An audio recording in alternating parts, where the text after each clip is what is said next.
Kapan? Ya, kapan ada masanya? Apabila keadilan tidak ada lagi di muka bumi ini, maka turunlah Imam Mahdi. Bung Alif. Ya. Jadi pakon ke negara Tanyonyo dalam membangun lagi anak daya. Pekadek kerana katuhau muat bagaimana? Apakah sesuai dengan lagi tun di katun ke-70 sekurang. Oh, sekurang. Ya, sebab nu tanyong kenapa negara Indonesia dalam membangun seperti tiada kuasa, tiada daya. Sebab raya bosor nombor tu. Oh. Jadi nyelpu contoh mana? Ya, supaya lu terangkan. Ya, terangkan. Nyo nongkeun mentong saboh item tu lain. Ya. Seperti lagi masalah urusan pemilu. Jadi kerana di Indonesia nyo dalam pemilihan pemilu ni golongnya sistem yang asli, sistem yang lagi sistem matematik, hukum pasti dan satu tak dua ni bukan tiga. Ya. Jadi karena dalam pemilu ni na curang menyurang no. Ipagiatlah punan MK Mahkamah Konstitusi. Padu pula habis negara untuk gaji MK ni mana? Ya. Gara-gara pemilu curang. Cuba pemilu sistem pemilu baik curang. Sistem secara langsung lagi Amerika. Hana jalan untuk curang. Berarti kalau hana jalan untuk curang, kalau memang yang hana nak sakit, kenapa pergi orang sakit?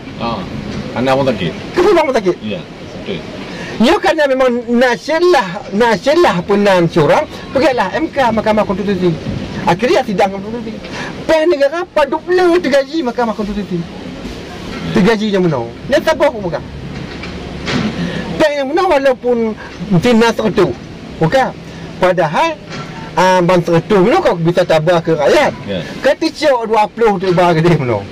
Tinggal 80. 80 yang menang mana halal malam. Karena rumah gasin negara Indonesia yang benar, kerana le mutang luar negara, kerana peng yang benar letak di bawah pada yang hal mubazir. Untuk gaji aparatur negara, okey. Nyan kita pegahkan. Kita pegahnya. Kalau mesti bak masyarakat mesti di ala, kalau bertimonnya mesti di Sabah, bak masyarakat cuma tisu. Yang lebih tu habis ke awak kenyam tu ke apa tu negara. Gaji presiden padu, gaji menteri padu, gaji ketua DPR padu. Kau tidak kira. Sebenarnya kita tanya saham pasal apa kan? Habis negara yang mana negara si le yang le habis yang ke bawa pejabat. Gaji pejabat gajinya, gaji DPR je. Gaji tergantung. Gaji dua. Gaji betul-betul kentut. Gaji datang ke kantor, gaji mengantuk. Gaji datang ke kantor, gaji terkentut. Itu kan dapat gaji. Sementara masyarakatnya masyarakat sebab hana bantuan. Hana sepeng. Mana sepeng nama? Jadi kalau Sabah Kabupaten misalnya dalam situn dikucurkan dana misalnya 1 triliun, maka 80% habis untuk kepada pemerintahan. Munyuk motor dinas je, munyuk motor dinasnya.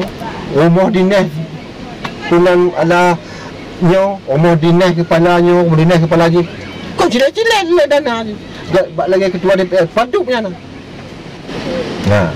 Ni kalau nak tanya pakon negara kita tanya dalam membangun alah penan kampung atau membangun masyarakat seperti hana daya.